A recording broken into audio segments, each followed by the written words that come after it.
আসসালামু আলাইকুম, welcome to my blog. আসলে আমাদের খামারে এরকম অনেক ব্রুডিং অবস্থায় সমস্যা হয়, যেটা আসলে আমরা ওষুধ খাওয়ানোর পরেও এটার সমাধান পাচ্ছি না। এটার মেইন কারণ হলো একটা লিটার।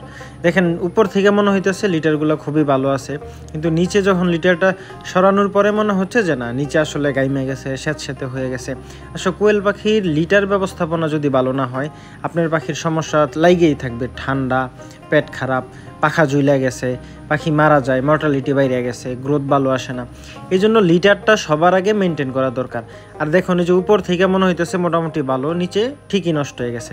এই জন্য আপনারা শুধু উপরে উপরে দেখবেন না যে লিটার ভালো আছে কিনা, আপনারা নিচে একটু লিটারটা সরায়া মাঝে মাঝে দেখবেন যে লিটারের নিচের অবস্থাটা কীরকম।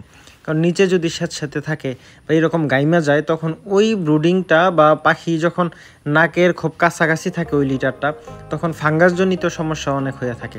এজন্য লিটারটা মেনটেন খুবই বেশি দরকার।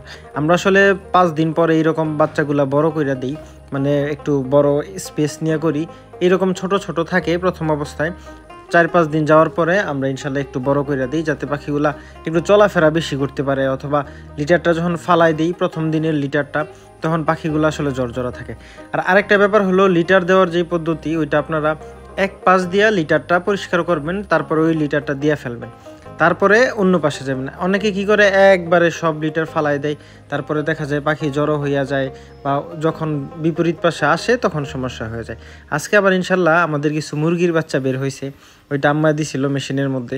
তো আমাদের এটা হলো দেশি মুরগির বাচ্চা, অনেকটা, কিছু দেশি কিছু ফার্মি, টাইগারের বাচ্চাও আছে, মানে মিক্স।